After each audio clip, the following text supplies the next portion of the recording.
Ladies and gentlemen, boys and girls, Joes of all ages, welcome to the main event of the evening. It's Talking Joe with Chief and Steve. Yo, Joe!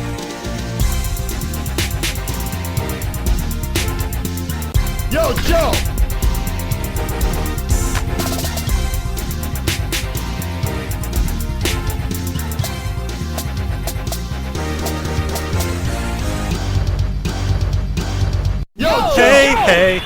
Hey, Chief Doggy Dog. Yeah. Coming in with the beats, baby. Juice and gin. How are you? S-Jubbs 7. Yeah, S-Jubbs 7. And the Chief Doggy Dog. Outstanding, baby. bro. That's the name of the album, is it? Don't tempt me. I better up my tunes game. I can't just be singing the sting from Mask every time. Yeah, I'm not sure if you could call what I was doing singing or not, but how have you been? Oh, good, dude. Some weeks back, I completely botched my opportunity to have a 10-year anniversary reunion, sort of, I suppose, Zoom call, which was then going to be broadcast out to the world with the Mamma Mia company. I managed to make it on for the Jersey Boys. Yeah, reunion show, whatever. Nice. Great fun. Did not have anything to drink that night, so I did not sleep through my alarm. Got up at 4 a.m. and saw some very interesting faces. People I haven't seen in over 4 years. I theorized they were dead in a ditch somewhere wrapped around a bottle of hardtack. Turns out, Nope, they're married and managing a theater. Well, before lockdown, of course, and very much alive. It's crazy to suddenly be confronted with people that the last time you spoke to them, you were sending them money so they could bribe the cops and get out of jail that night. Literally. For reals. For reals. Like, Jubbs, you need to wire me 1,000 rand immediately, please. I need to draw it right now, otherwise I'm going to spend the night in a prison cell. Right. Oh, Nice. The delights of my friends. Hey. Can you blame me for cutting ties with this particular dirtbag? No. How you doing, Chiefy? Listen, man, I've got a bone to pick with you. Oh, hit it already. You owe me about an hour 45. Okay, do explain. So I was just on Letterboxd having a look, putting some reviews in, and it says your friends have watched, and it gives you a little rundown. Oh, look, S-Jubbs has watched Passengers. He gave it 4 stars. Indeed. And this is the Jennifer Lawrence, Christopher Pratt movie from a few years ago, sci-fi thing. I knew nothing about it other than critics panned it hard style. Mm-hmm. And I thought, he's got taste, this man, S-Jubbs. We'll forget his Lethal Weapon aside.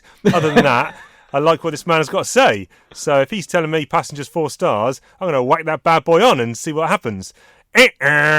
I'm curious, who in this position has the burden of proof? Do I have to defend my 4 stars? Or do you have to just kind of say why this movie is a dumpster fire and to avoid it altogether? Well, a little bit of both, I guess. Mm-hmm. Now, I'll tell you what happened. So the movie starts out, Pratt's obviously on this spaceship and he's woken up out of hypersleep. Hang on, Chief, I've got to stop you right now. Spoilers. Because, yes, ladies and gentlemen, you've seemed to have stumbled onto a film spoiler review at the moment. Jump to the following time code if you want to not be spoilt when it comes to the feature film Passengers. Please skip forward to 9 minutes 36 seconds. Thank you. And please continue, nice. Chief. So, yeah, Pratt's woken up. In fact, I'd probably need to mention that because I'm not sure it's that relevant. But, yeah, he's woken up from his hypersleep and then he spends a load of time just milling about, realises he can't go back to sleep. And then he makes that fateful decision to awaken another passenger. There's 5,000 passengers on this ship.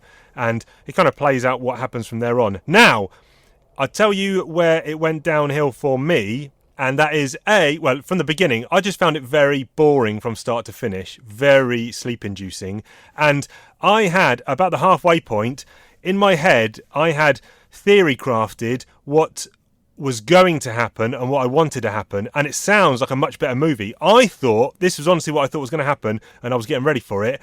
I thought she would dig into his files because he's been looking at her background before he woke her up, so he knows her, air quotes. She was going to dig into his background and turn out that he's actually a serial killer. And then it turns into, the second half of the movie turns into like a slasher hunt movie. The Shining. Where she's hiding in cupboards and he's out for her, and he's like a psychomaniac. And I thought The Shining.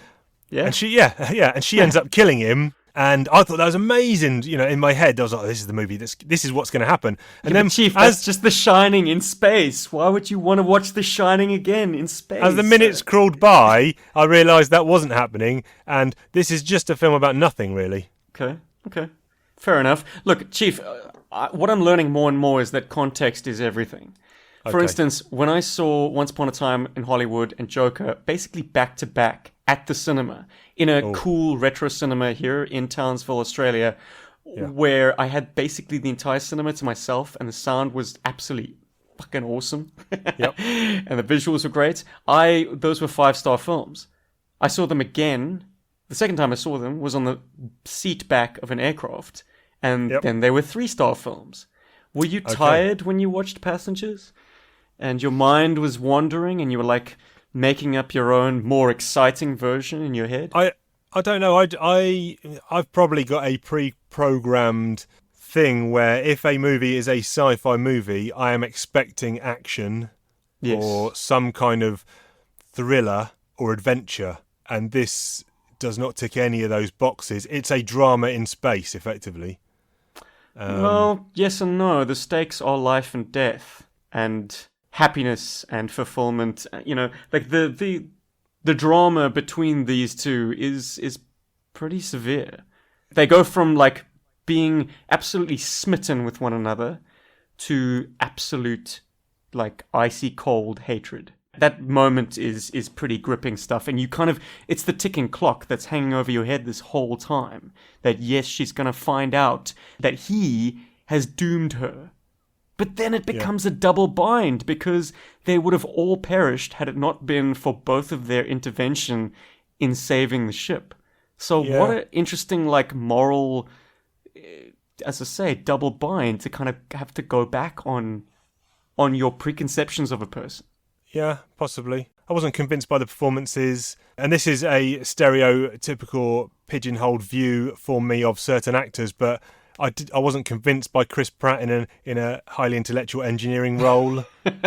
Didn't buy that at all. I don't know. Lawrence Fishburne's the best thing in this movie. He's great. Oh, yeah, necessary. I mean, I did not see that coming. Come on, Chief, did you see that coming? No, that was one of the best bits in the movie. Yeah. I think I give it 2 stars. Thank goodness it wasn't as predictable and as by the numbers as you made it sound like. No. It did hold some punch. And one other thing, like your opening volley was critics absolutely panned Passengers. Well, am I wrong there or not? Maybe I'm wrong.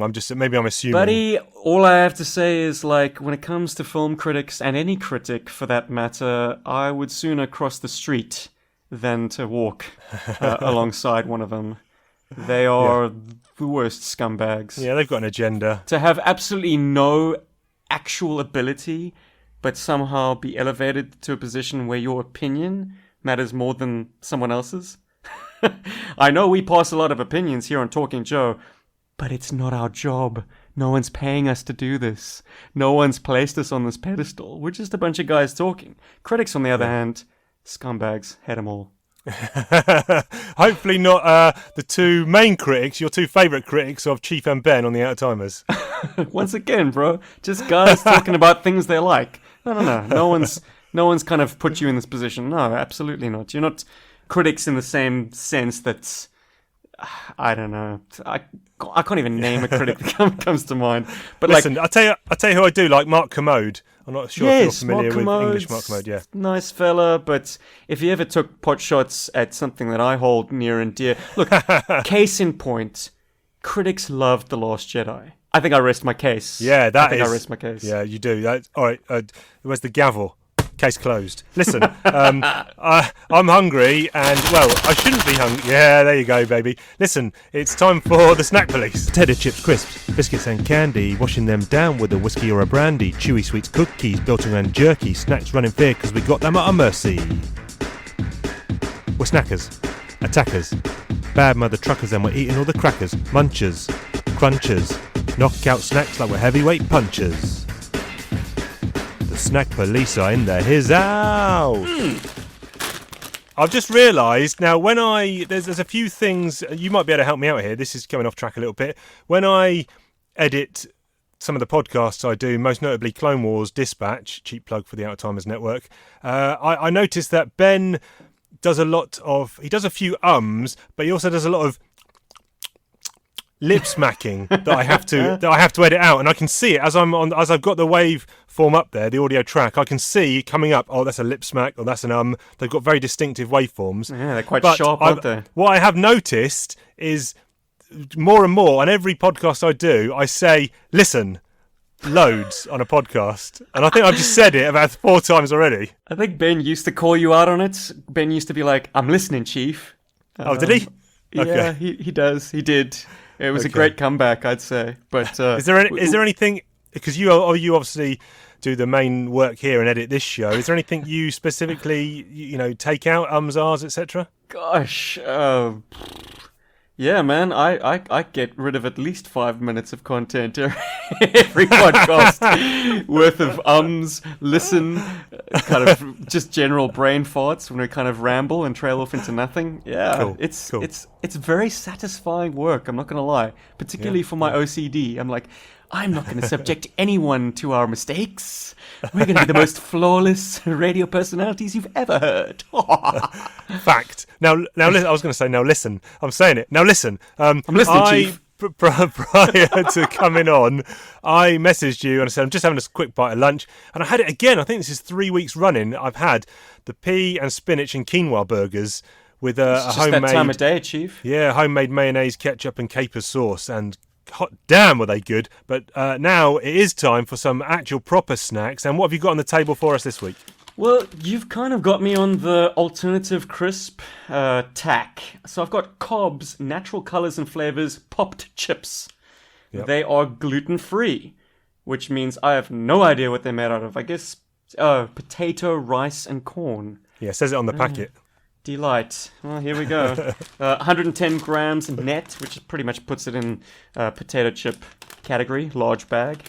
Yep. Yummy yum. And just before, and the listeners will see this on the socials if I eventually ever post them up. Normally they come out the day before the next episode. But you actually said Cobbs. At the start, I thought you said carbs because it's obviously a packet. But actually it's Cobbs, C-O-B-S. Well, wouldn't that be funny to call it carbs and it's gluten-free?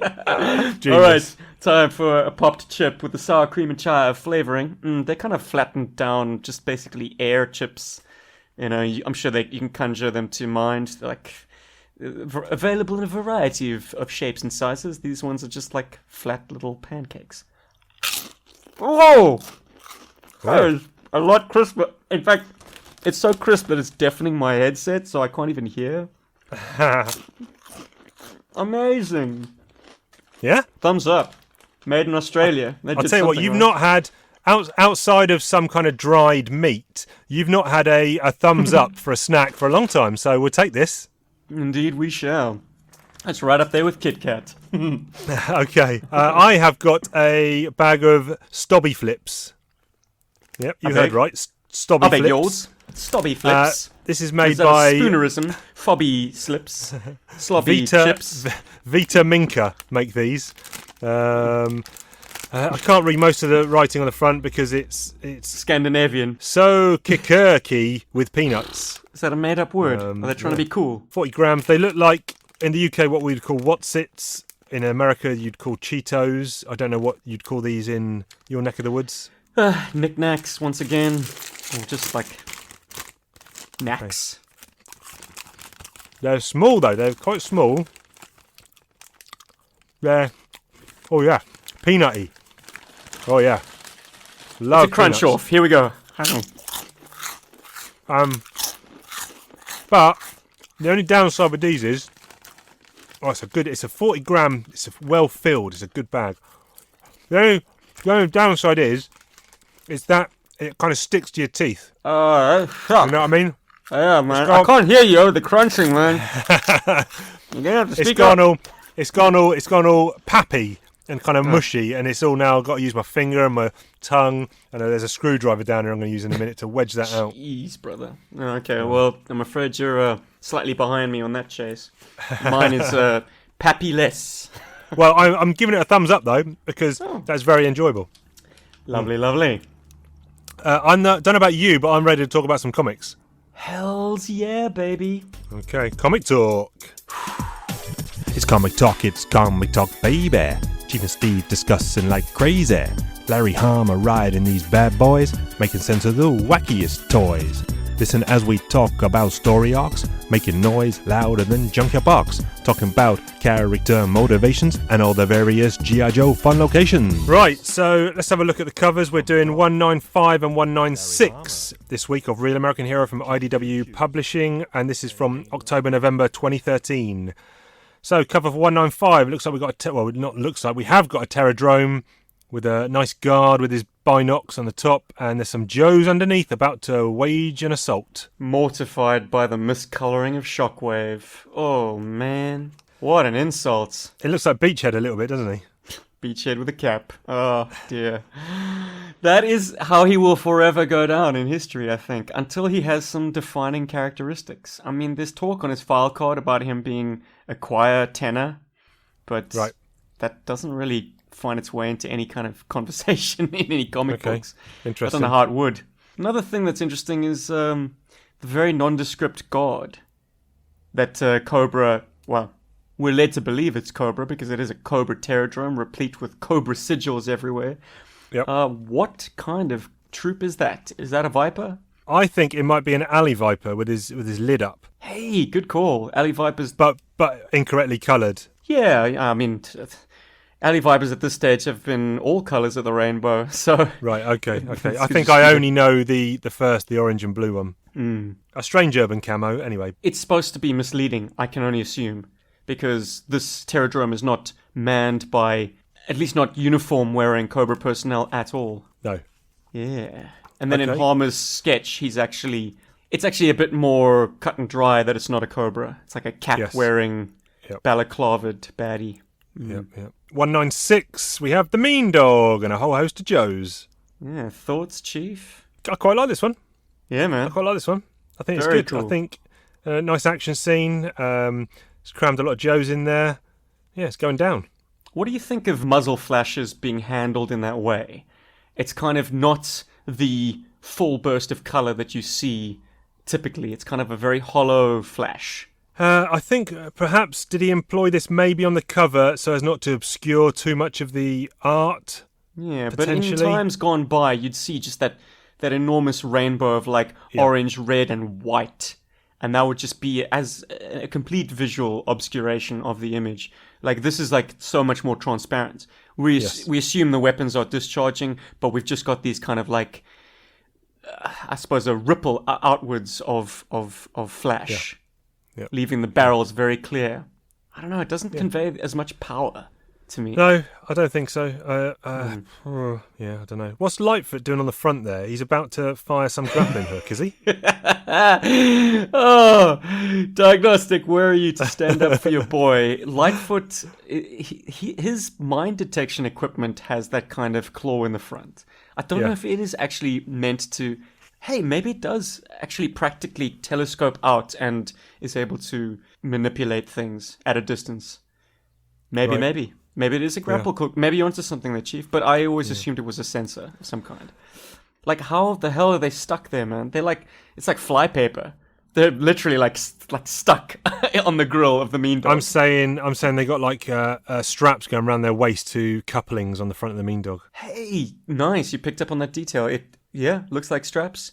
Yeah, I think hit and run. I can definitely see a strap going over his shoulder, over his right shoulder. What do they call that? Flagpoling. Did you ever watch Death Proof by Quentin Tarantino? I have seen it. Yes, yeah. Can't remember it. I mean, riding the bonnets of a vehicle like that, it's like that's suicide, man. Jesus, these Joes are hardcore. More like suicide. So the sketch cover by Larry Hama. Actually, no, he has been inked on that one. It says sketch by Larry Hama, art by Brian Shearer. So that's why it looks more finished, because it has been inked and there's been a couple of additional bits of dialogue there. Yo Joe and Trouble in Sierra Gordo. Take a look at Charbroil, man. What is going on? Can't really see. I've only got the inside cover on the sketch one. Well, then I'll put you out of your misery. The reference they used must have been the Rise of Cobra redesign of Charbroil, Okay. and not the classic 1988 ARAR version. Yeah. Right. It's got Okay. a distinctly different look to him and his flamethrower. So Gallant fixed that on the actual cover, though. I guess. Good man, Gallant. Fantastic. And I've also got a small insert here for a retailer exclusive cover, VA Comic Con Painted Visions Greater Atlantic Comic Cons, with Baroness holding a smoking gun. Have you got that one or not? I have the small insert and Okay. looks sexy as all hell, but from a distance. Yep. Can't really I think see I'd it. rather have a comic book cover that pertains to Yeah. the issue. But Yeah. it looks beautiful. If we want to discuss the insides of these issues, we probably need a catch-up. So, last time on A Real American Hero. In Sierra Gordo, former G.I. Joe member Robert Graves, aka Grunt, is taken prisoner by insurgent rebels, along with the nation's president, the American ambassador, and a Marine. G.I. Joe is given the go-ahead on a rescue mission. Operation. So they send in just about everyone they can. Meanwhile, in Olistan, Jinx and Pale Peony defeat a mysterious assailant, only to discover a terrible secret. Cobra is working with the Blue Ninja clan to upgrade their battle android troopers. You almost lost it, but you put that train right back on the rail. I man. read the word mission when it actually says operation, but anyway. That's all good, man. We won't tell anyone. Chief, I shared some pictures of Mainframe with you. Could you You did. dig those out? Yes, I will 'Cause get them up the, on my the phone right now. long-standing mystery has finally been solved. What Gallant is drawing when it comes to Mainframe is Yep. not Mainframe. It's Data Frame. Oh, What? Who's Data Frame? Who indeed? It seems Hasbro must have lost the rights to the word mainframe, so they renamed Mainframe Data Frame in his 25th anniversary version. And that version not only has the crazy Rodimus angled helmet, Yes. but has that weird, like, 3 stars over 3 bars kind of chest yes. design, which is weird, man. Why did they go with the modern reinterpretation of Data Frame? And there he is on page 1, panel 1. There he is, yeah. S-Jubbs weird. 7 dons the Columbo cap, solves the mystery. Well, I'm embarrassed that it took me this long to twig that why are they sticking so slavishly to this design of Mainframe with like 3 weird stars on his pocket. Yeah, And yeah. there you go. For some reason, I guess the body that they used for that 25th anniversary version had 3 stars for some reason. I hate to think that it's because of Mainframe. Like, I hope it was from someone else. Yeah, But who knows? I couldn't be asked to find out, to be honest. yeah. Oh, good stuff, though. Good stuff. That's why you're on the Cheers. show, to pull up these little nuggets of details. This is 2 issues where I'm not saying not much happens, but it is a fairly straightforward, linear goings-on, and it's just mainly action and, I don't want to say intrigue, but it's just mainly an action movie, isn't it, really? With the distinction that the Joes are getting their asses handed to them at every turn. It's Yes. like every single team in that initial wave has been defeated. So it felt very much like what's the battle where all the Joes die in, where was that? Benzine. Yeah. Where they had the recon team, they had the advanced recon team, they had, all these different squads. It feels very much like that. And also the invasion of Cobra Island back in the mid to late 70 issues. It definitely feels like that. And I'm on board with all that. I love all that stuff, breaking down into individual units. That's brilliant.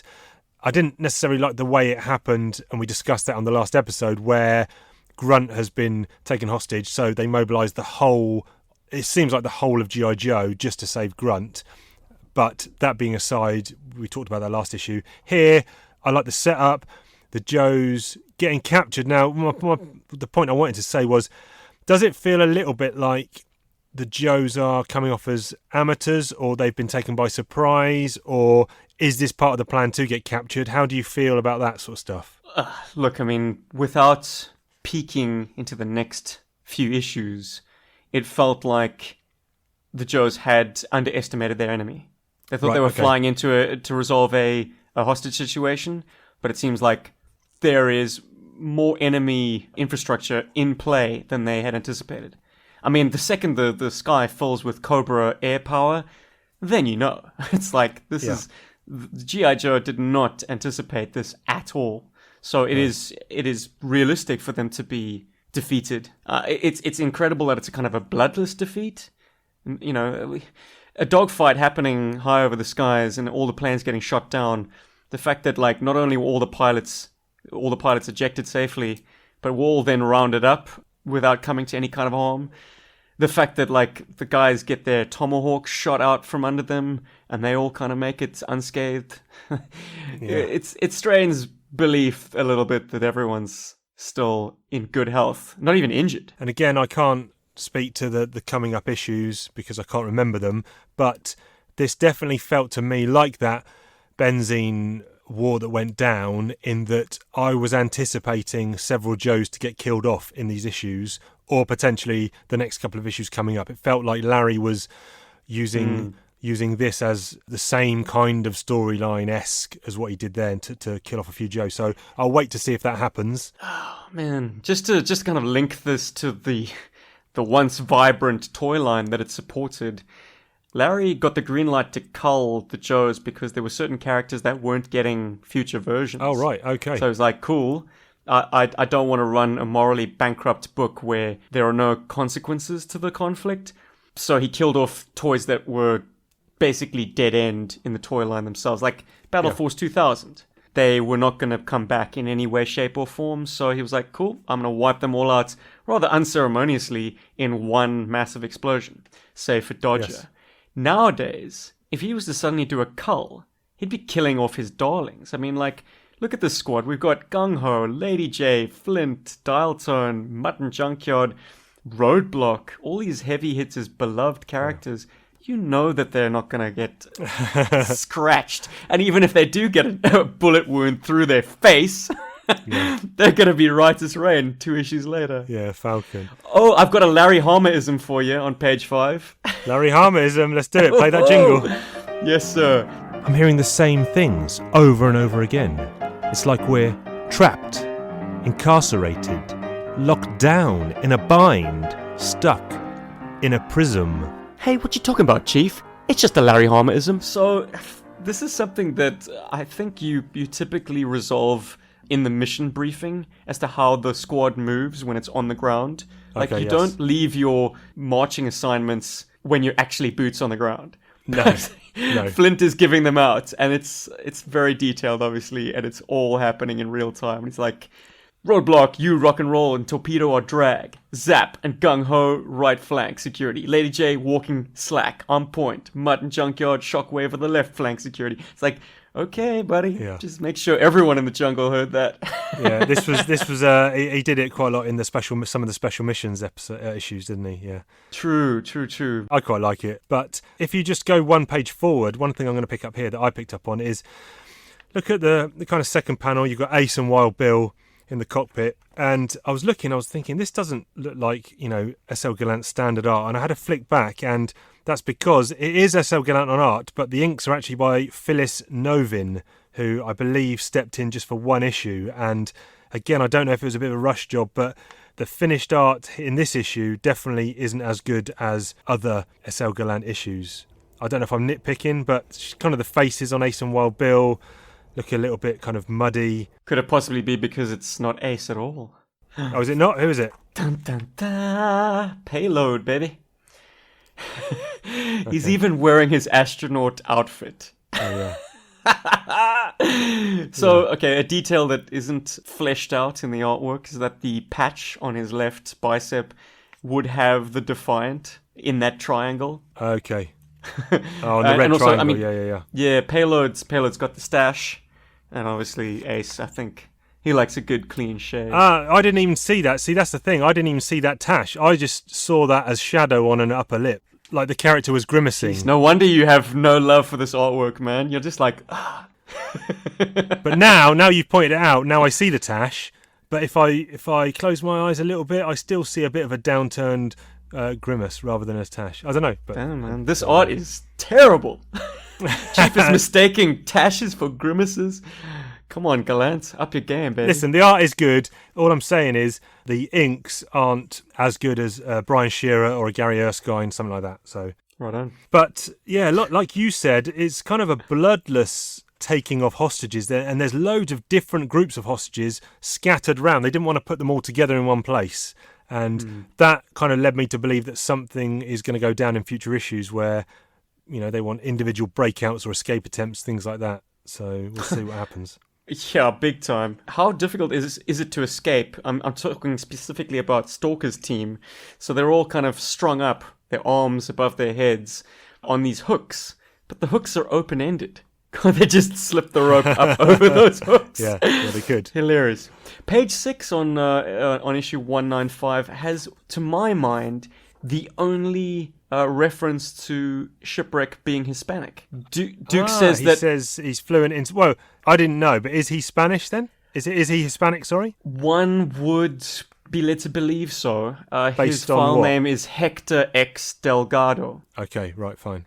Yeah, because he's fluent in Spanish, they say, don't they? I mean, that wouldn't be unusual for non-Hispanic operatives to be fluent in Spanish. 'Cause I'm sure lots of... Sure, particularly, I mean, he hails from San Diego, and Right. massive Spanish or Hispanic community there.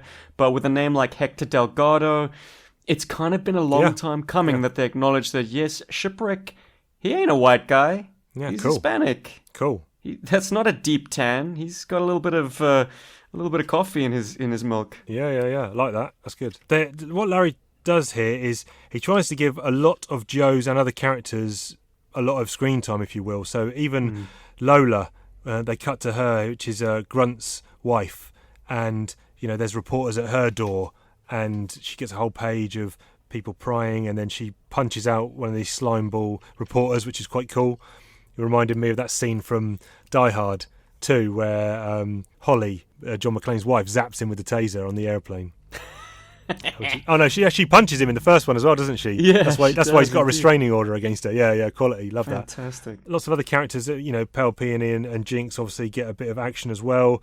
I like the way that Larry Hama has spread these tiny little subplots of even minor things in amongst the action to help break it up a little bit. Chief, who the hell is Lola? I know she's Grunt's girl. I know they had a kid.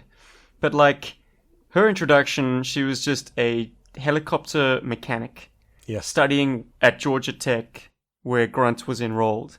Yes. They had a love affair, and then, you know, you flash forward to issue 78, and she's helping Grunt help Roadblock, Springhawk, and General Hollingsworth. She's toting an M60. I buy that. Maybe, you know, she had weapons qualification on an M60 and was part of air cavalry. Yes. But we flash forward to these issues, and she's like Super Spy Deluxe. Like, has this all happened between the pages, or has there been another Lola appearance to date where she is traveling the world with multiple passports, money, and guns? I don't know. I want to see that 4-issue mini-series spin-off. Let's fill in the blanks. Buddy, her introduction, man, she's a belter. That was She's got the case. Stuff. The attaché case with, like you said, the handgun and the passports and the cash. Yeah. I guess she is now what? We're led to believe she's going to jump on a plane and get herself out to Sierra Gordo as well. Yep, stand by your man. Oh, Chief, we got a Commonwealth colloquialism possibly already. Go do on. you know the term belter? Yes, I do. Yes, that's a belter. damn, So never in mind. the UK, Moving on. we'd say that's a belter, meaning that's something really good. Oh, okay. No, well, we would use it in reference to like a hot chick. Okay, no. It's two different ones then. Yeah. Lola's opening splash page, which I hopefully will reproduce for the socials. Belter. Incredible. Issue 56, everybody. Amazing. Hot mama. I do want to just mention briefly what's happening with Jinx and Pale Peony, because they were in Oliestan and they've obviously uncovered the link between Cobra and the Blue Ninjas, and they encounter more of these guys who are wearing these funky high-heeled shoes. Now, is that not a giveaway for the Blue Ninjas or the Bats? Or whatever the hell they are. I think Or it's whatever kind the of hell they are. undisclosed at this point. Yeah, totally. Very bad for undercover work if you got to have those clodhoppers. I mean, aren't those the kind of shoes that people who have perhaps one leg shorter than the other just kind of even out their gait? Yeah, except they got them on both feet. I know, right? What the Maybe hell? they got two short legs. I don't know. guess so. But those guys as well, are we led to believe that these are the same entities or constructs that are holding all of the guys prisoner in Sierra Gordo, because I think Grunt mentions these guys aren't scratching, they're all very uniform, they aren't doing anything, he doesn't say it, but quote unquote human. So are these the same breed? I think the strings are being drawn together, that these aren't, strictly speaking, blue ninjas. This is what Cobra has been developing in conjunction with the blue ninjas, which is a bombshell that we get dropped very unceremoniously by Cobra Commander. You know, we've had absolutely no baiting to this point that this was happening, that he had forged an alliance with the blue ninjas, and it comes completely out of left field and happens on basically one page. And on then the last page of the issue, yeah. Exactly. Yeah, Chief, do you feel like that was a bit of a cheat? Like we should have gotten at least some kind of idea of this alliance being forged? I mean, the last thing we knew, Cobra Commander had finally gotten his retribution for Billy's death and destroyed BN-001 completely. No, I'm on board with this. I don't mind it at all. I say completely, but we also established that BN-001 is essentially unkillable because they have some kind of hive mind. Yes.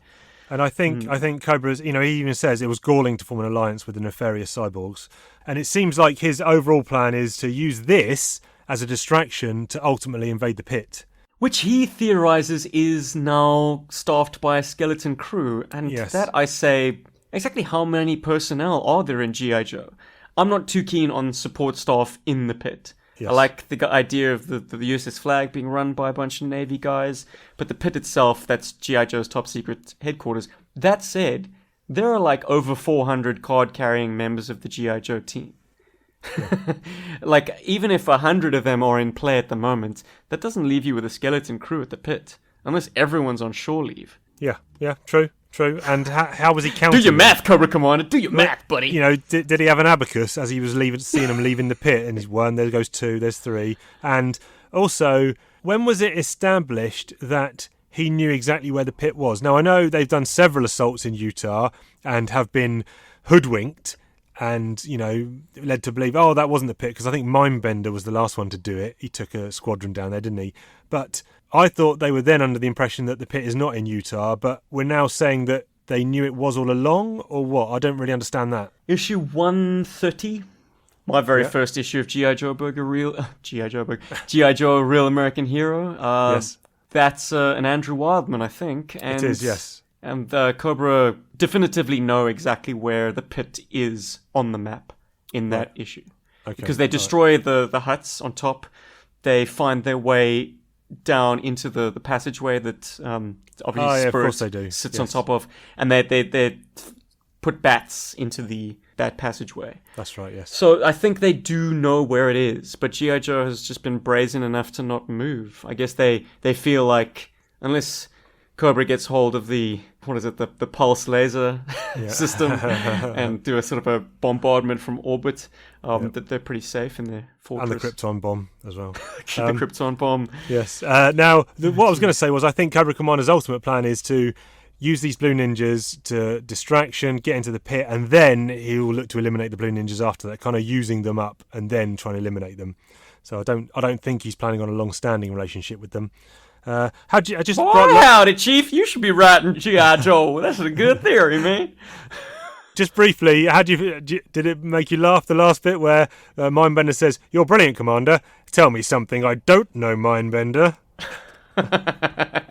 Classic Cobra Commander, man. That's it. Yeah, I don't think Mindbender would say that, though, would he? Would he say you're brilliant? He probably would, because he's a bit toady-ish, isn't Absolutely. he? Oh, yes, you're brilliant, Cobra Commander. I revel in your reflected glory. Where did S-Jubbs go? When did Mindbender get on the podcast? So, and again, that's the end of the first issue. And the next one kind of just picks up where we left along. More Joes making their way to Sierra Gordo, more Joes getting captured, more vehicles getting blown up, really. The last time Shockwave was in Sierra Gordo, he was a prisoner too. It's his lot in life. It's indeed. He's made to suffer. Yeah. Oh, jeez. My boy. Cool panels of the Terradrome. I know you're a little bit down in the art, but...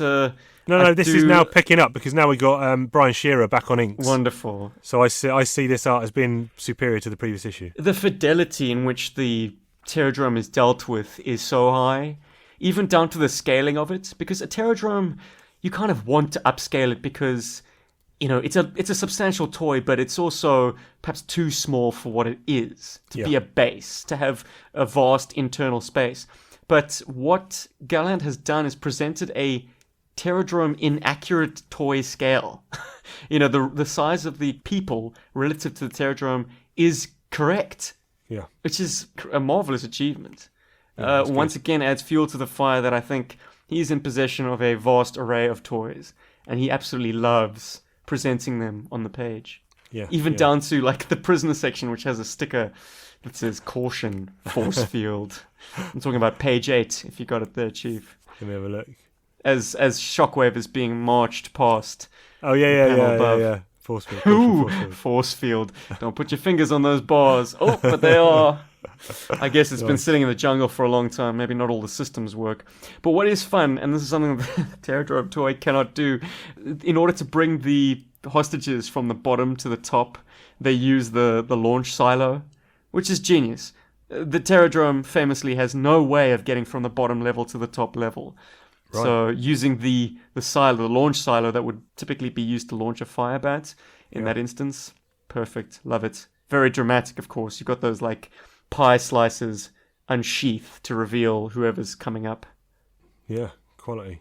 Does any of that make sense to Chief? Yeah, it does. It does. That's good. No, that's good because that's not something I would have gone through my brain cells as I was reading that. But now, as you're saying it, it kind of makes sense, and it's a really nice touch. Yeah, man. I caught an error on the previous issue. Okay, go on. It's a lettering error more than anything else. It seems on I've got page 19 in my dig. Okay. It opens with Bravo Team, and there's a conversation between Leatherneck and Beachhead, but it's Stalker who's speaking as Leatherneck in that top panel. Okay. Aldea. Oh yeah, I see it now. Yeah. Anyway, once again, picker of nits. Yeah. I've got to raise it if I see it. That's it. You got it. Downtown, for some reason, is the communications officer when everybody knows that Lifeline is the guy who carries the communications equipment. Anyway, Lifeline, whatever. Does he? Well, he came with a pretty detailed, very impressive communications backpack on the toy. Oh, right. So I would just assume, you know, in this situation when he's a non-combatant, that he would be making himself a little bit more useful on the radio. I don't know. Maybe that's just me. But downtown... Is he there, Lifeline? I can't see him. Yeah, he's part of that team, Okay. though not illustrated in any of those panels. Okay, all right, fine. Gallant did not want the ambiguity of having a non-com just running around while the bullets are flying. It's like, what are you going to do with him? Nice. Who's the guy that Pale Peony and Jinx, we don't know yet, do they? They've come through, they've escaped Dolistan. Pale Peony's in bad shape because she has taken a round from one of these, whatever they are, these cyborg bat things, whatever they were when they were exfilling. And yeah, they're met at the airport by someone who just rolls a sleeve up and shows the Arashikage tattoo, the hexagram. But we don't know who that is yet, do we? Just a disciple from one of the local dojos, maybe? Yeah, if it was Storm Shadow, obviously Jinx would have recognized him. So yeah, I guess Arashikage dude. Like, it kind of makes me wonder why they enlisted these two ladies in the first place. They seem to have people everywhere. Do your own house cleaning. Yeah. Oh, man. Yeah. Tell you a good bit I do like is, we'll discuss more obviously, but I like the bit where, right at the end, where the Meandog, the whatever craft they're in, I forget what vehicle it was, aircraft. Oh, that's that plane, the cargo plane. Yeah, whatever that cargo plane is, it lands, and then they're met by a V100 armoured car approaching fast, and they just open the bay doors. This Meandog just pulls out and just blasts this thing to oblivion. Outstanding. Yeah, man. That weapon on the Meandog must unleash absolute hell. I mean, it's frightening. Multiple barrels just burning away, and it probably fires ammunition the size of like 200ml Coke bottles. Yeah, I feel bad for the guys that are sitting on the front of the Meandog while this is happening. Anyone under that barrel. I mean, you've got to have some hearing protection. Wildcard seems to have that covered. Yeah. I'd even go so far as to say, like, Clutch and Hit and Run and Lightfoot probably have hearing protection. But then there's poor old Freedom. Has he brought his bird? Yeah. Jeez. Well, Shipwreck says that Polly's running around somewhere as well. Oh, man. No, I don't see Freedom, but, like, yeah, bloody hell. Spirit Iron Knife, and you'd expect his senses to be particularly attuned. Well, he's going to have lost his hearing by the end of this mission. Something that may have slipped past me, or it may be nothing at all, is the co-pilot and the pilot of this cargo plane have gone to the pit, picked up their passengers and their vehicle, etc. But they're name checked as Mr. Lovett and Mr. Pehr, P-E-H-R, Pehr. Would you pronounce that? Yeah. And is that a reference to something? It seems like very distinctive names to put. Feels like it should be, but the first hit that I got when I Googled it was reference to Larry Hama's G.I. Joe comic. Oh, right, really? Okay. So if it is a reference, it's too obscure for us and too obscure for Google. Okay. It just felt like when I was reading it that it was pertaining to something, but maybe not. Reference to this old guy confronting Snake Eyes and Scarlet up in the Sierras. I just flicked to those pages, but yeah, you're right. Who could it be? Is he one of the guys who, told the sort of the legend of the werewolf? Yes. The fact that there's a man living up in a log cabin and they say that he's half man, half wolf. Is this a callback to that guy? In which case, once again... Yeah, you mentioned that on the last one. I really love that. I really love that link. And is he... if he's wearing a postman's cap... But the details aren't fleshed out. It could be a post-service cap, in which case one of those guys was a USPS worker. Oh, really? So it could... S-Jubbs gone deep. Fan theories, man. Yeah, Big time. But he lets Scarlet and Snake Eyes know that their buddies might be in danger. Yeah, so any thought you had of a wide-ranging, big story arc not involving Snake Eyes and Scarlet, put that in the bin, because clearly they're coming back next issue. Dashed to the wind.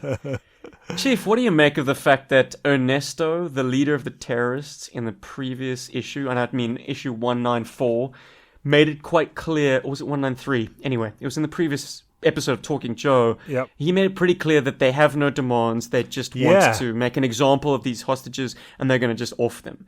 Then all of a sudden, in page 22 of 195, he's like, "Oh, we're waiting for our demands to be met." Exactly. I've got 3 notes written on my pad. One is new Inca. One is Cobra Commander, does he know where the pit is? And the third one is... Oh, the fourth one, sorry, there's 3. There's one at the very top that says, call S-Jubbs out on passengers. But the other one relating to this was, they turn on the TV and it says, the US will not negotiate. And I was thinking, but didn't the terrorists say they don't want to negotiate anyway? But no, you're right. They've kind of changed their tune. They said, originally, last issue, they said, we've got no demands, we don't want anything, we just want hostages that we're going to kill, effectively. But like you said, now it's kind of done a flip 180. And I don't know, maybe Larry, changed his mind, or the Ernesto last issue was just calling someone's bluff, and he did have demands all along, but now he's changed his mind yet again. I don't know, but it all got a little bit convoluted. Oh, so no attempt at a no prize there, Chief? No. Do you want to have a stab? It's just a vague one. It just came to me now. As a terrorist wanting to bide your time and make sure that G.I. Joe does fall into this carefully laid trap, I guess you change your tune. You could always chalk it up to the terrorist being irrational. But, yeah, by changing your story, you are basically delaying any kind of negotiating tactics. Because, if they didn't have demands, the question is, why don't they just shoot the hostages? Because Joe is taking their time, you got to draw things out a little bit. Let's suddenly invent some demands to make it at least look like we have a reason for sparing the hostages for now. Yep. I don't know. Whatever. No, it's good. No prize worthy, maybe. No prize in the post, S-Jubbs. And when I say let me no get this prize... straight. You say you had 3 points written down. Yeah. And one of them didn't even pertain to the issues. Shit, Chief. Do not ask me how many points I have on my pad. No, normally shut the hell up. This is an outlier. Normally, I've got 2 full pages of A4 with points and stuff to talk about. But for some reason, like I said at the beginning, when I was reading these issues, I just read it almost as a straightforward kind of action-adventure romp with not too many talking points. But obviously, we've talked about more than the 3 I had on my pad. But this will continue this storyline into next issue and next episode of this pod, and I think all the way up to probably 199. It may even spill into issue 200. But yeah, I'm interested to see what happens with the captured Joes, what Scarlet and Stalker are going to do, what Lola's going to do, and what Pale Peony and Jinx are going to do with this information they've got of the Blue Ninja's bats. So lots of moving parts going on. So looking forward to the next one. Question for the Chief. Hit me. Page 10. Inside the Terradrome, Yep. you got sort of a middle panel of one of these terrorists hauling Roadblock's M2. And he is struggling, man. You got it. Well, Roadblock's a tough guy and he works out, doesn't he? Does the steroids. Big time. So if these guys are robots, and of course the evidence is stacking up that they indeed are, and they don't betray their physical signs of fatigue or body language that would kind of set them apart as individuals. And yet, this guy is struggling so much with something that a human being, albeit a very built human being, but a human being nonetheless, can wield quite freely. I mean, that kind of betrays a little bit of more heightened programming. Like he's smart enough to kind of show strain in picking up a heavy thing.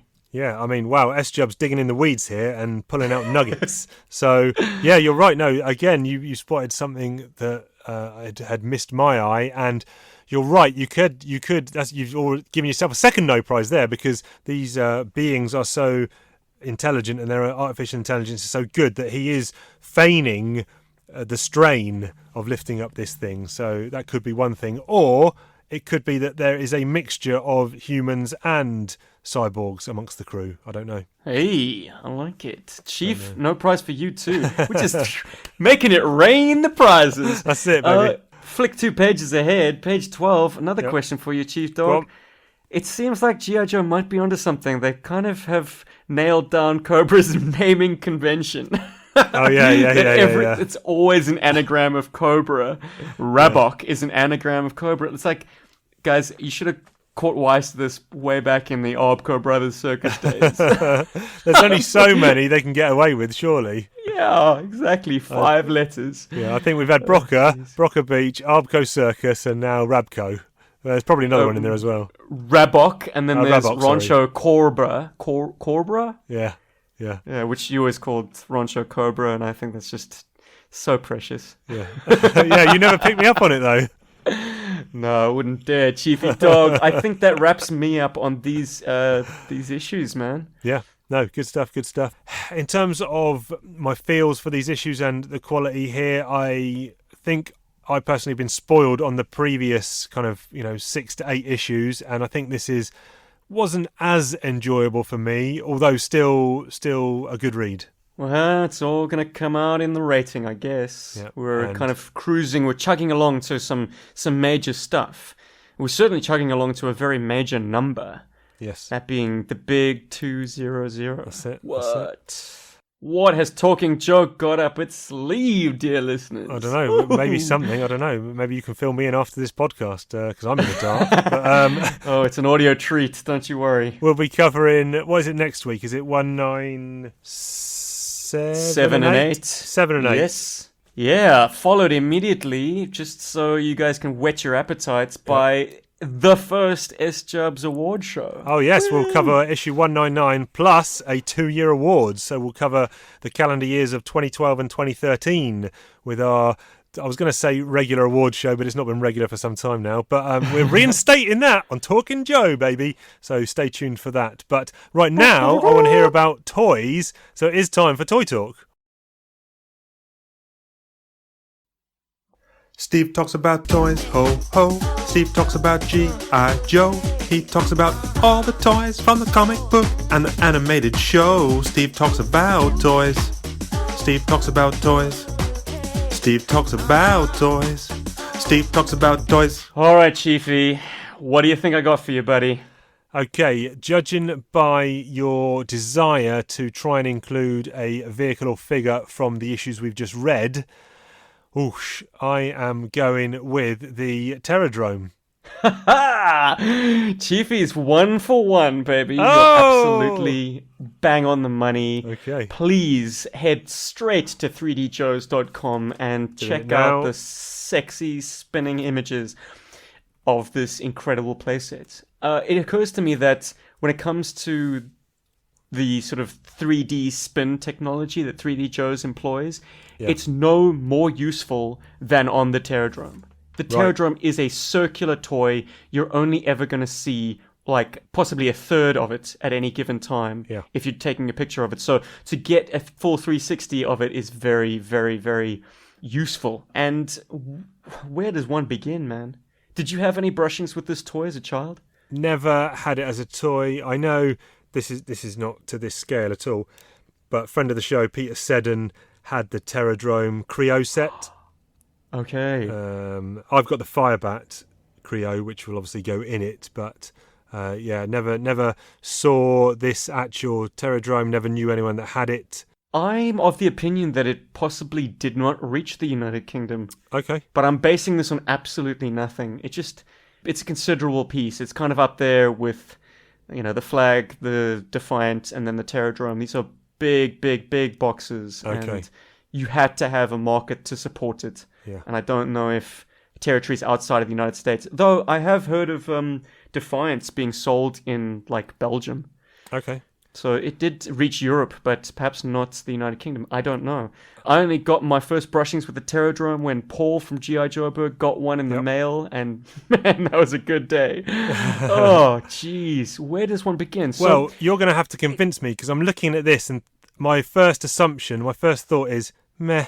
Meh, okay. Well, look, where else is your Cobra Command going to headquarter itself? Fair. G.I. Joe has the flag. It's got the 1983 HQ, which your jammer comes from the Z-Force recolor of. Yes. Did you have that as a toy? It was the 1983 G.I. Joe HQ, which is typically a sort of a greyish silver. No. But the Z-Force is obviously black and green. But it has all the same features, but some cool, like, unique sticker details. Did you not have that? No. Where did you get your jammer from, man? No I idea. don't think they sold them separately. Oh, right, okay. Maybe you traded for him or something. No, I don't know. Maybe I'll Google it. And what's it called? The Z-Force headquarters? Okay. Yeah. But while you're Googling that, I'm just going to pour over the box image of the Pterodrome, which is all out mayhem. Okay, yeah. The top level, it just has everyone sort of firing off in abstract directions. Let's find it. Oh, yeah, wicked. In fact, I'd say the Televiper is shooting directly at Dr. Mindbender. Like, you're trying to pop that shiny melon. Well done, Televiper. What did he do to offend you? And he's using Dusty's weapon, nonetheless. Because we all know Televiper don't got no iron. That's it. Man, it's just madness. Madness. The artist really was having a great time doing whatever. Serpentor's pointing, Buzz's shooting the cannons, the bat is flaming. Yeah. Could you fit a ferret in there? I see a ferret coming out. Could you fit that in there? The ferret is kind of the optimal vehicle to use on the refueling stations, of which there are 3. Okay. Some say that might be 1 or 2 too many, but, the Pterodrome, amongst many other reasons for its existence, can be a fuel base. That's quite cool. Cobra had a lot of small scout craft like the ferrets and the Trouble Bubble, both of which have fuel ports, which would then interact with those fuel nozzles. So a nice bit of synergy between the toys. Now I've come to another picture on 3D Joe's, and it looks like maybe the back of the box art, and it's kind of almost a diagonal view into the Pterodrome top level. And this is now tweaking my buzzers a little bit more, so to speak, when I see all the kind of control panels on the interior around the inside. And you can see the nose of the Firebat peeking out maybe. But it's starting to look a bit cooler to me. Yeah, I'd say the big failing of the images of 3D Joes is that for some reason their Pterodrome isn't stickered. Obviously they've got a very minty version that they decided to take pictures of. But yeah, the sticker details are immaculate. That top level is so filled with computer greeblies and paraphernalia. It's very much like the nerve center of Cobra Command. It's the perfect Cobra base until it starts to rain. Yeah. Because it's a complete open top. Oh, man. Yeah, and it survived remarkably well in the jungles of Sierra Gordo, if we're led to believe that it's been there all these years. But they do actually touch on that in the issues. They say that obviously it's not been covered in creepers, so someone's been keeping up the maintenance of it. Yes, yeah. But it's got quite a bit of firepower. I mean, it's posited in the comic books initially. Serpentor was selling these as air defense bases to, like, tin pot third world dictatorships. But as we learn in Cold Snap in Frusenland, that the actual function of the Terradrome is the production of those fear-inducing paranoia waves, which in turn is a callback to issue 2, Panic at the North Pole, which debuts this technology, this paranoia technology. Yeah, of course. Issue 2, yeah. And it's a very clever way of introducing the very name of the thing. It's called the Terradrome. Why? Because it produces terror just through the radio waves. I'll call out Peter Seddon again. I'm pretty sure he called it the Terradome. Nice. Yeah. Well, easy mistake to make. Yeah, because what is a drome? A hippodrome. I guess. The Thunderdome. Oh dear, they're interchangeable, aren't they? Yeah. Yeah, well, I mean, it does have a dome. Its crowning feature, the sort of the jewel in the crown of the Terradrome will always be the dome that retracts and allows the Firebat to ascend through. Yep. It's quite a deliberate mechanism. It's really like quite a severe chunk as the thing slides through. It's not a very graceful mechanism. Maybe there are ways of greasing it and getting it to move smoothly, but it kind of, it really shoots back quite suddenly. But then you've got this Firebat pop out the top, which, man, playset and a vehicle in one, and that's just all kinds of cool. Do you want to have a little gander at AVAC's file card? He's the included pilot with the Firebat. Ah, cool. What's his name? AVAC. AVAC. And that is an acronym that isn't evident on the file card. So for however many years, it was a mystery. But I think, at least on the internet, it's regarded as Air Viper Advanced Class. Okay. Which makes you wonder, who is an Air Viper? What do they look like? Yeah, right. Because this is the advanced class. And isn't the Firebat supposed to be an unmanned drone? So you stick an advanced pilot in there to do what exactly? Just put his life on the line? Yeah. I don't know. Whatever. It's an exciting kid's toy. Leave it at that. Anyways, his file card reads as follows. Piloting a Firebat is somewhat akin to strapping yourself onto a cannonball. The cockpit is cramped by any standard and utterly lacking in even the kindest amenities. No engine status display, no weather instruments, no navigation aids, and no ejection seat. Yeah, strong. Just the basic flight panel, throttle, pedals, and stick. But after the initial high Gs of vertical takeoff, the Firebat levels out to being the fastest, most responsive single-seat fighter in the Cobra arsenal. AVAC pilots are drawn from the Air Viper pool. They must be capable of complex mental calculations to make up for lack of onboard computers and absolutely fearless to cope with the Firebat's basic unforgiving nature. The aircraft is not what you would call user-friendly. Surprisingly, there is no lack of recruits for the program. All the best fighter jocks want to ride on the pocket rocket. I must say, all the questions that you raise about why anyone with an advanced level of training would want to fly something so dangerous are kind of answered in the file card. It's very neat in tying up its own loose ends. Yeah, and he doesn't need an ejection seat, I guess, because I guess he can just pop the canopy and jump out, can he? I don't know. I guess they're just so confident that they will be able to outmaneuver and outperform anything that they're likely to fight. It's just that Cobra cockiness. It looks like he's wearing a parachute anyway. He is. Yeah. Damn straight. Sorry, Chief. You're absolutely right, man. I guess, I mean, the cartoon, these guys bailed out willy-nilly, no problem. Regardless of the fact that they had no ejection systems, they were able to, at high jet speed, just tumble out of the aircraft, which is unrealistic as all hell, but whatever. Is that another colloquialism? Willy-nilly? You understand what I mean. I know what you mean, willy-nilly, but yeah, don't know. Well, then maybe. it's commonwealth, but it's perhaps too common to hoodwink the chief.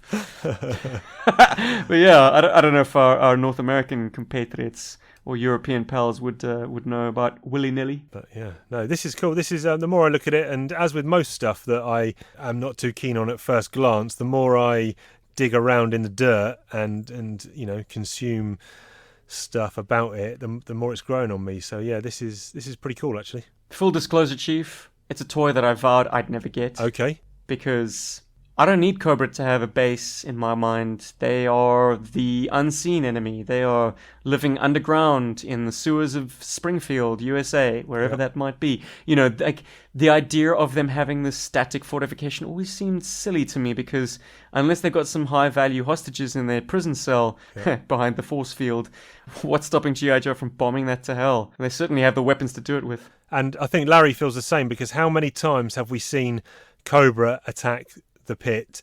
Tons. How many times have we seen G.I. Joe attack a Cobra HQ? Yeah. And it's always been a kind of an on-the-ground insertion, because they've had a reason for not just wiping it off the face of the map. Yep. Though it would have been cool to see, like, once the secret of the Terror Dromes was found out, like this cool, like, seek and destroy mission of, like, G.I. Joe air power. It's like, okay, we've gotten the green light from Frusenland to wipe out all of their Terror Dromes with extreme prejudice. Yeah. Let's do it. That's cool. I'd pay good money to read that comic. I'd like to see a return to Frusenland, to be honest. A little Arctic setting. Yeah. Bring back the Snowcat, baby. That's a quality toy I'd love to talk about. But yeah, the Terradrome, it's a middling toy for me.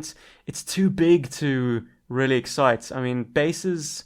Okay, I guess in my older years, I need a place to display my collection, because I'm not playing with it like I would like to. So that's the function of a Terradrome. But... you know what? Bases, the couch is a base. The kitchen table is a base. Yeah. It's vehicles that really fired my imagination, and the Firebat is a far more interesting toy to me than its home. Yeah, that's cool. You could simulate some nice dogfights with that and some of the single-seater Joe stuff. Though I've always thought of it was more of a ground attack craft. Okay. It's too fast. Like, it's so fast that it would be a pity if it's not an interceptor as well, but it's only got bombs. Right. Like, I regard its weaponry as entirely... Surface to bombs. air, right. Yeah. Air to surface kind of thing, yeah. But maybe it's got a variable payload, and, you know, if we'd had the foresight, maybe there could have been, like, expansion packs or weapons packs. That would have been cool. So, like, get some sidewinders on that bad boy. Yeah. Because I don't imagine they have much fuel. It's literally about, like, detecting a threat, launching, getting on its 6, because nothing in the sky is faster than the Firebat, and then sending a heat seeker and then bailing out. I don't know how those things land. They don't really have conventional landing gear. No. Kind of land on their tails. Interesting. That's why they need these... I guess that's why they're non-manned drones normally, or should be, but yeah, hazard pay extra. Stick your advanced air viper in there, baby. Boom. All that training up in smoke. Yeah. More toys next week. I don't know who is in the issues or what vehicles are in the issues, so I'll make another guess when it comes to this segment next week. Chief 1 for 1. I might stop there. No, I'll carry on. but now we've given out a potential 2 colloquialisms. Let's dish out some more. It's time for over egg in the pudding. We got a pudding. We got a pudding. We're gonna over egg that pudding. Ain't got no criticisms. We got some commonwealth colloquialisms. Pudding, pudding, pudding. Over egg that pudding. Yeah, we love that pudding. And the colloquialisms. Oh yeah. Oh yeah. Chiefy, mate. Oh, hello. What do you think? What do you think you're doing if you blew in? You're bluing. You're bluing. Are you bluing, mate? Smoking? No. Want to take another crack? Because negative. Oh, you're bluing. You and your girlfriend having a... Are you folks bluing? Yeah, okay, yeah. You're having a fight. Having an argument. argy-bargy. An argument, yeah. Okay. That's Aussie slang for having an argument. Yes, bluing. I had heard that before, but yes. Lost in the sands of time. Lost in the sands of time. My one, I've got weak sauce here this week. I almost don't want to say it. Come on. I don't want to say it. Course, yeah, the soft option. Because I don't know because now I've been looking it up and it says there's mid-20th century references from England that describe it as an Americanism and American newspaper articles that call it an Old English phrase. So... Well, I'm neither of those nationalities, Chief. It might just work on me. Then it says the dates of those are more or less right, but not the locations. The phrase appears to have originated in Australia. So... Lordy. Well, I'm not Australian either, yet. So, the phrase is stone the crows. Oh, it's just a sort of a exasperation, isn't it? It's Yeah, like, yeah, oh that- man, yeah, and- stone the crows. an exclamation of incredulity or annoyance. There you go. But yeah, it was weak sauce after all. Winning it back for South Africa, baby. What is your South African one then? Okay. If I was to say, Chief, you are Jas. What would that mean? Spell that for me. Jas. Just. It's like you got two meanings, so okay. you got two chances of being right. Okay, yeah, probably Chief, you are the man. I would love for someone to say that to you in South Africa, and you'd be like, "Yeah, I am." Okay, so maybe it's potentially going the other way then. It means you're crazy, dude. All right, okay. Yeah, well, Or- that applies. That's fine. Yeah, indeed. Chief, you are just my bro. The other, the other possibility is you are horny. Oh, right, okay, that also applies as well. So 2 for 2. If you're on heat, you are just. Yeah, You wanna get your rocks off. good stuff. I'm gonna try and up my game next week and You better, Chief. come in with Come something on, a bit pal. stronger. Yeah. Canada can't keep coming to your rescue, man. We did not put out a question, so for the listeners this week, and on a rare occasion, we've actually decided to do this. We took a question from a listener. He asked us something which we will now answer because we took an answer from a question from a person. Wow, that went badly wrong. Yeah, I had one prepped. Oh, did you? Go on. Listeners ask us a question. Listeners ask us a question. We answer for you because that's what we do. And listeners ask us a question. Yeah, that's your segment from now on. That's your bit from now on. It's about time I got involved. That's I think it. I cocked it up a little bit, but No, that's fine. That's something like yours. Yeah, feel free to do a different one every week or try and remember your own words. Up to you. that. The silliness takes over. What did the listener ask us, Chief? This was actually from Michael on the Facebook page. And he said, if G.I. Joe gets a Netflix reboot, should they try and integrate the following into the franchise? Inhumanoids, Mask, the Centurions, or Cops? Now, quite a bit to play with there in terms of if there's a Netflix show, what are we talking? Live action? Are we talking animated? I think both of those would work in very different ways.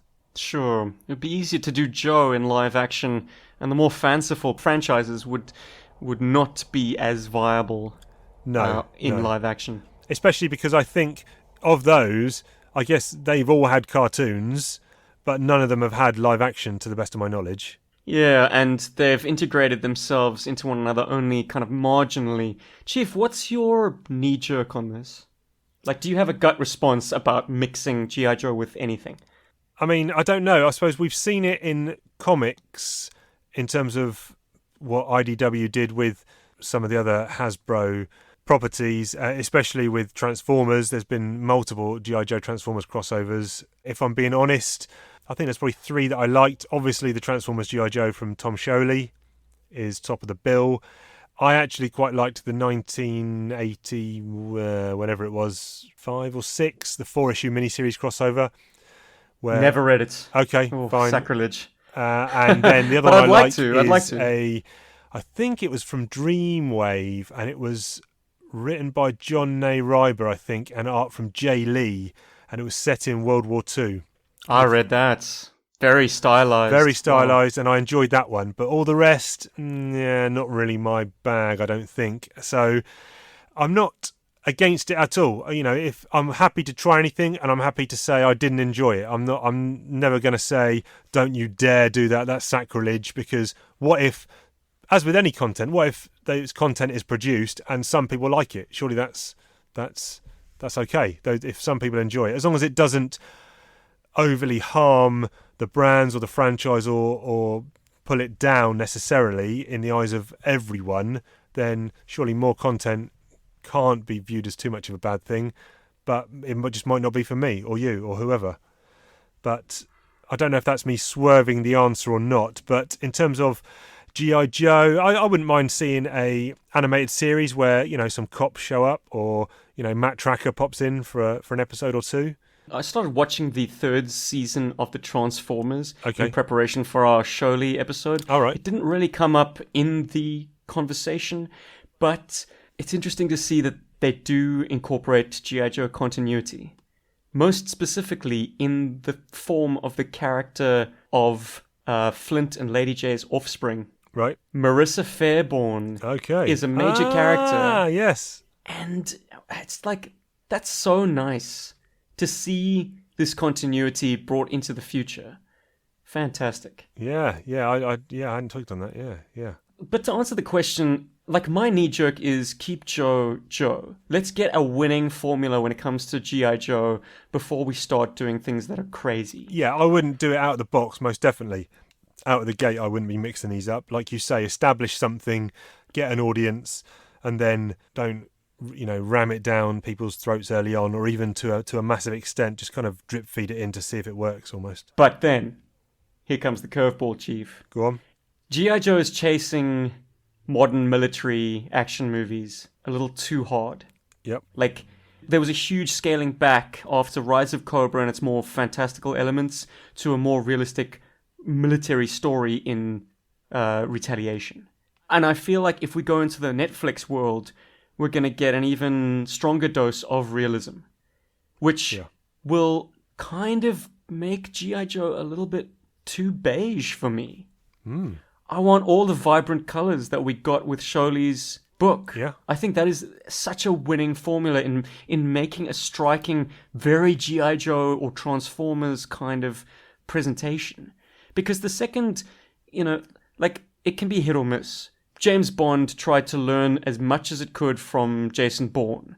And so we got the Daniel Craig era, which has its pundits. There are people that love it and say it's the greatest Bonds that were ever made. And then there are people that say, this is so rinsed. This is so not signature Bond. Yeah, strayed from the formula. Yeah, we want that golden age approach again. That is quintessential Bond. It's not trying to be Jason Bourne. It's not trying to put Bond into, the era of tablets. Firstly, I think G.I. Joe works best as a early to mid 80s property. And if you're going to do something fanciful, let's learn a lesson from something like Stranger Things. And this is probably going to push all of Ben's buttons, so I hope I can one day swap ideas with him. But if you're going to smash all these various properties together, why don't you give an overarching story, a narrative that is like kids at play? Like our avatars.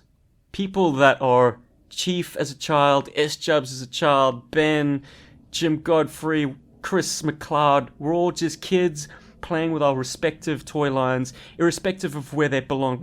Mix in a few Star Wars characters, G.I. Joe characters. We're going to team up with Bumblebee and go on adventures together. And when that happens, we go into this world of our imagination.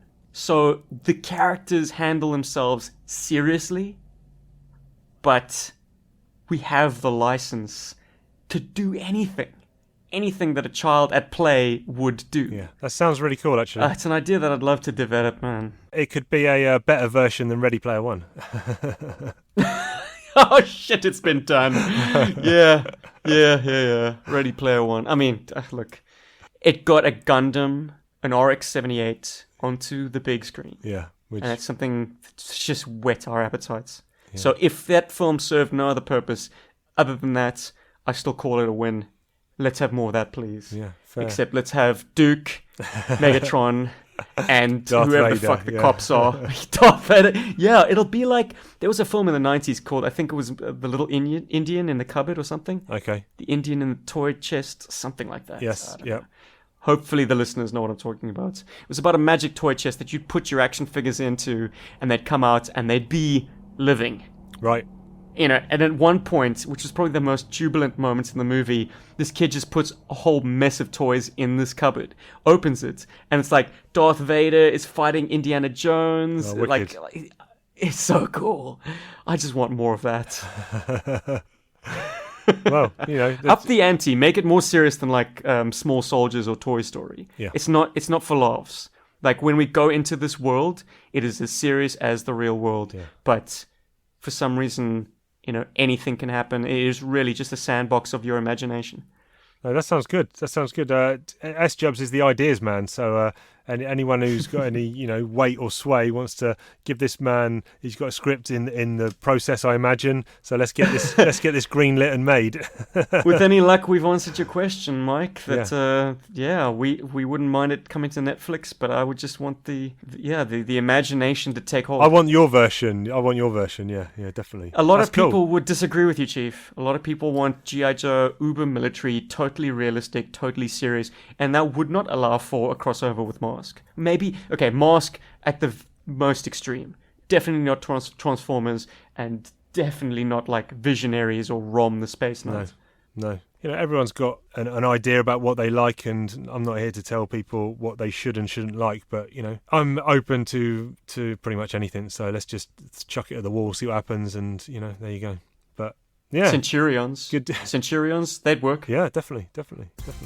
Sweet. Good chat. That was a good chat. I like that bit. There'll be more of that deep dive in next week, when we will probably stick a question out for you, the listeners, this time. But good stuff. You can catch us in all the usual places. That's Talking_Joe on Twitter, Talking Joe Comics on Instagram, Talking Joe, a G.I. Joe podcast on Facebook. And where can the good people find you, sir? If you want to call me out on anything, the best way to do it is the Facebook group. But I suppose if you hit up any of the socials, be it Insta or Twitter for Talking Joe, just tag me somehow. Jubberman on Instagram and G.I. Joeberg on Twitter. Yep. And you'll be able to bend my ear. Yeah. You want to tell me I'm doing a good job, or tell me that new host required for Talking Joe? Not yet. Please. You can find me over Chiefy Two Shoes over on Twitter and Instagram, posting out my daily art pics from my collection. You can also find me obviously on the Outer Timers podcast network. We've just started a Patreon over there. We've got bonus content coming out. There's I'm doing a comics discussion with Dave Faceman, my co-host from the Stooges Wrestling podcast. We're going to be talking about Batman White Knight. And then there's also the Nostalgic Night, which is our monthly bonus content me and Ben will be sticking out. But check out that. But with all that said and done, we will catch you down the road. We've been Talking Joe. Yeah, and we are out of Joe's. Yo, Joe. Joe. Crossed over with Mask. Nice. Yo, Joe!